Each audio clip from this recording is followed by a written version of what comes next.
గణపతి సచ్చిదానంద స్వామివారి పాదపద్మాలకు సాష్టాంగ నమస్కారాలు.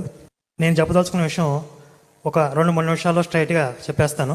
ప్రతి దేశానికి కూడా ఒక ఆర్మీ ఉంటుందండి. ఎందుకు ఆర్మీ ఉంటుంది అంటే, ఆ దేశం మీద ఎవరైనా దాడి చేస్తే, ఎవరైనా ఆక్రమించాలని చూస్తే, ఏదైనా దోపిడీ చేయాలనుకుంటే ఆ దేశాన్ని కాపాడుకోవడానికి ఒక ఆర్మీ ఉంటుంది. అలాగే ధర్మానికి కూడా ఒక ఆర్మీ ఉండాల్సినటువంటి అవసరం ఉంది. ఎందుకు? ఈ ధర్మం మీద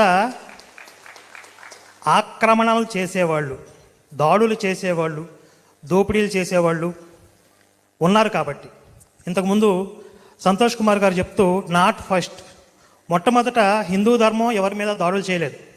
కానీ మన మీద జరుగుతున్నటువంటి దాడుల్ని తిప్పికొట్టడానికి ఒక ఆర్మీ ఉండాల్సిన అవసరం ఉంది. మేము బహుశా ఆ ఆర్మీ అని అనుకుంటున్నాం. అయితే